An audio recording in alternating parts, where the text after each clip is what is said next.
My girlfriend said, "I need a break to figure out what I really want." I said, "Take all the time you need." A week later, she blocked me and started posting quotes about healing.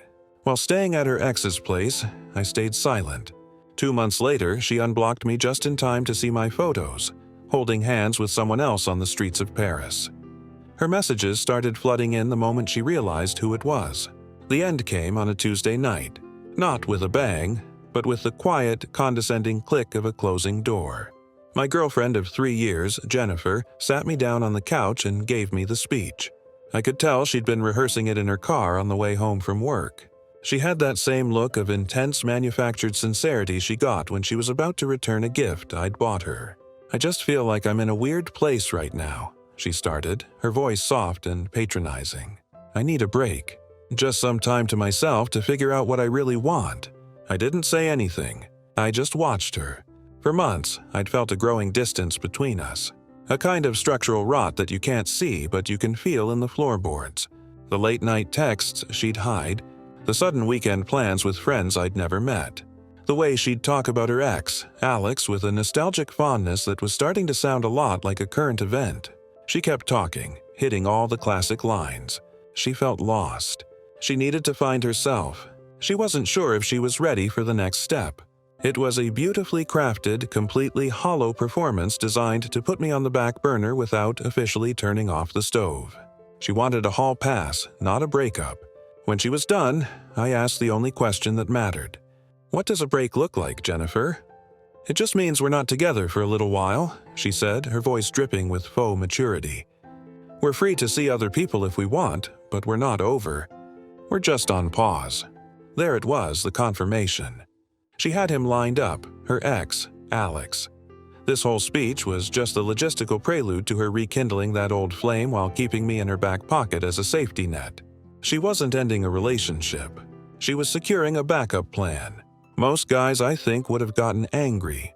They would have yelled, demanded to know who the other guy was, but I was just done. The exhaustion hit me like a physical blow. The exhaustion of constantly feeling like I was being managed, of walking on eggshells, of knowing deep down that I was more of a convenience than a partner. So I just nodded. "Okay," I said, my voice calm. "Take all the time you need." The relief that flooded her face was so absolute it was almost insulting. She'd done it. She had her freedom with no consequences. "Oh, thank you for being so understanding," she said, her voice suddenly light and cheerful. "I knew you'd be mature about this." "Of course," I said. "So, where will you be staying during this journey of self-discovery?" Her smile faltered. "What do you mean? I'll be staying here, obviously." "No," I said, standing up from the couch. "The decision now is solid and unmovable as concrete. You won't. A break means we are not together, which means we do not live together. This is my apartment. My name is on the lease. You, as of this moment, are no longer my girlfriend, which means you are just a guest whose visa has just expired. I'll be changing the locks tomorrow. I suggest you start packing." The look of pure, uncomprehending shock on her face was the first real, honest emotion she had shown me all night. She had thought she was putting me on pause. She had no idea she had just pressed the eject button on her entire comfortable life. Update 1. The night that followed was a symphony of her disbelief. After I told her to pack, she just stared at me for a full minute, her brain rebooting. Then came the frantic, escalating stages of a narcissist realizing they've lost control. First came the scoffing. "You're not serious. You're just being emotional because I was honest with you." Then the anger, "You can't kick me out. I have rights. I live here." Then the pleading. "Okay, fine. I'm sorry. I didn't mean it. I don't need a break. Let's just forget I said anything." I didn't engage. I just went to the hall closet, pulled out a stack of empty moving boxes I had for my last move, and started placing them in the middle of the living room. It was a quiet, definitive statement. She spent the night on the couch after a failed attempt to get me to let her into our bedroom. The next morning, I left for work early. As I walked out, I told her she had until the end of the day to get her things because a locksmith was scheduled for 5-ing. Her response was to escalate the war to the only battlefield where she felt powerful: social media. By the time I got to my office, my phone was buzzing. She had blocked me on everything. Then she began her public performance. Her Instagram, once a testament to our happy life, became a shrine to her newfound victimhood. The first post was a black and white selfie of her looking teary-eyed with a caption that was a masterpiece of passive-aggressive fiction. Sometimes the hardest thing and the right thing are the same. Choosing myself even when it hurts her friends. A loyal chorus of enablers flooded the comments. So brave, babe. His loss. You're glowing. Freedom looks good on you. We never liked him anyway. Onwards and upwards. The narrative was set. I was the villain. The emotionally stunted man-child who couldn't handle her journey of self-love. I was the one who had ended things, not her. But I had an inside source. Her best friend, a woman named Kate, was also secretly my friend. Kate was different from the rest of their group. She was quiet, observant, and had a core of decency that made her a strange fit in their coven of mean girls. She and I had bonded over a shared love of old movies and a mutual unspoken exasperation with Jennifer's constant drama. Kate texted me that afternoon. She's telling everyone you had a psychotic break and threw her out for no reason, just so you know. I figured as much. I replied, "Where is she now?" "She's at Alex's place," Kate wrote. "She went straight there from your apartment." "She's acting like she just won the lottery." Of course, she was. The break was just a poorly disguised transfer of assets. I stayed silent. I didn't defend myself.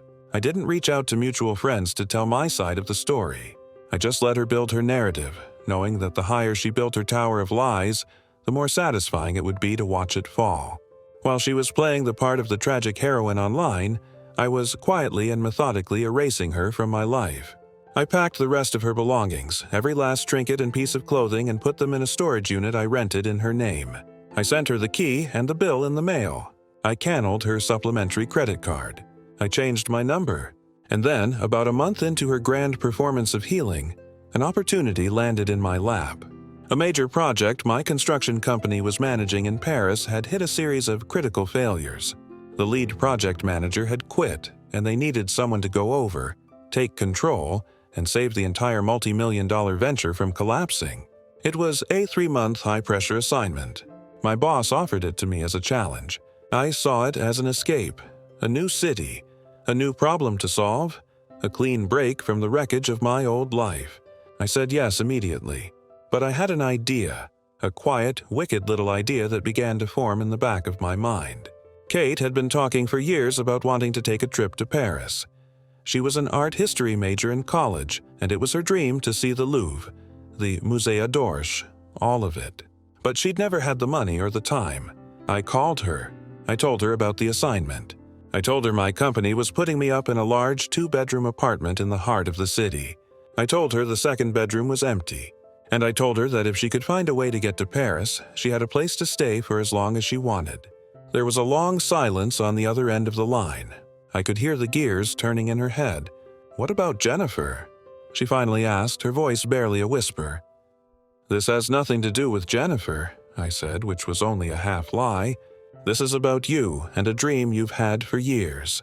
It's a big empty apartment, Kate. I could use the company."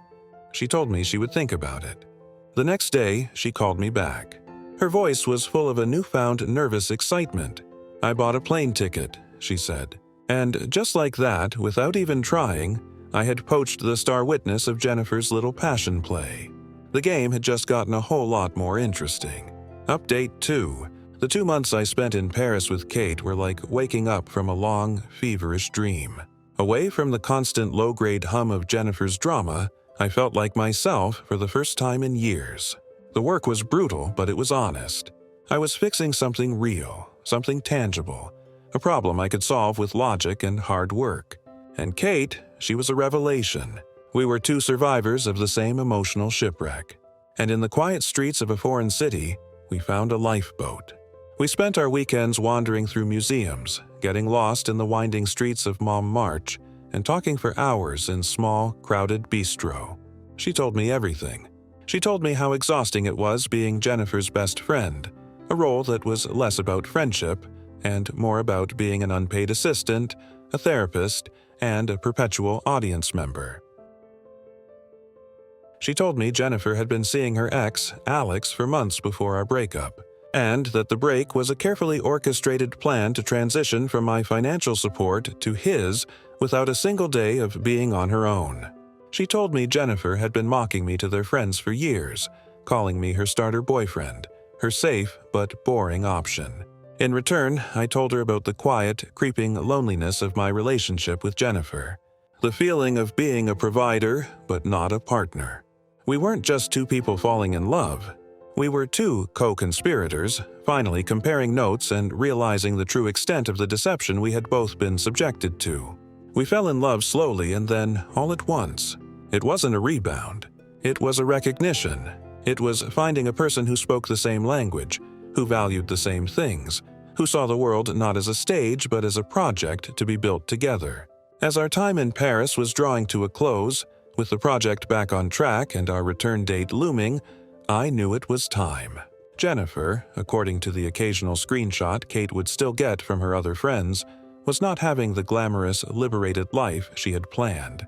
Her relationship with Alex had imploded after about a month when he realized she expected him to fund the same lifestyle I had provided, a lifestyle he was neither willing nor able to support. She was now living on her parents' couch, her healing journey having stalled out in a dead end of unemployment and boredom. She had, I knew, been expecting me to crawl back.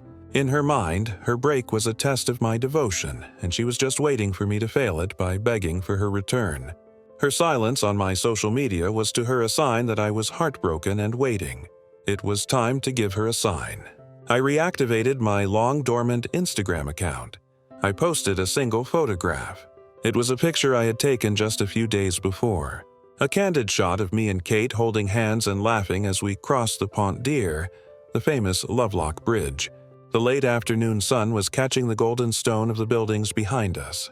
It was a perfect picture, a picture of pure, unadulterated happiness. The caption was simple. Sometimes you have to cross an ocean to find what was right in front of you all along. Then I did the final most important step. I unblocked Jennifer. I wanted to make sure she saw it. I wanted her to see it first. Final update. The first message arrived on my phone precisely 4 minutes after I unblocked her. It was a single all-caps word, a digital shriek of disbelief. What? Then came the deluge. It was a tidal wave of pure, uncut, narcissistic rage. A frantic, desperate attempt to reclaim a narrative that was no longer hers. Who is that? Where are you? What is this? Is that Kate? My best friend? My sister? You're in Paris with my sister. After what you did to me? Are you insane? You were supposed to be waiting for me. This was a break. You betrayed me. You both betrayed me. The hypocrisy was so breathtaking. It was almost beautiful.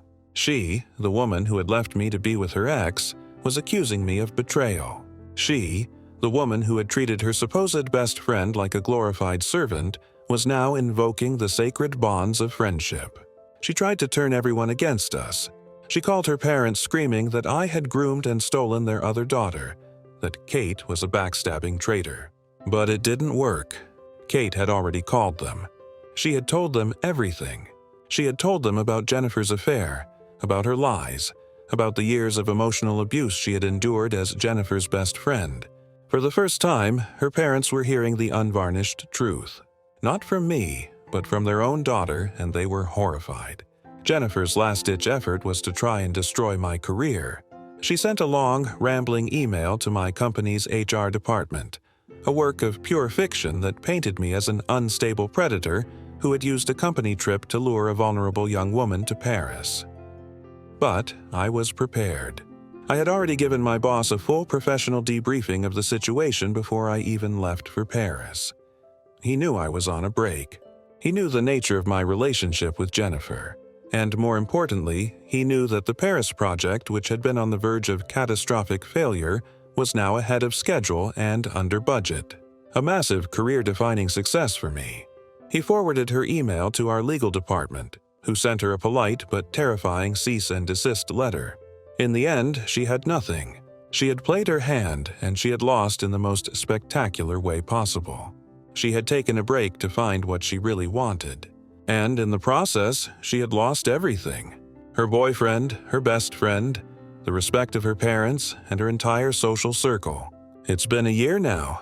Kate and I are living together in a new house we bought on the other side of town. We are getting married in the spring, a small, quiet affair with just our closest friends and family. Her parents are ecstatic. They adore me. They see me as the man who not only saved their daughter from a life of quiet subservience, but who also finally permanently solved their Jennifer problem. Jennifer, from what I've heard, is still living at home. She's working some dead-end retail job. Her social media is a ghost town. She is by all accounts completely and utterly alone.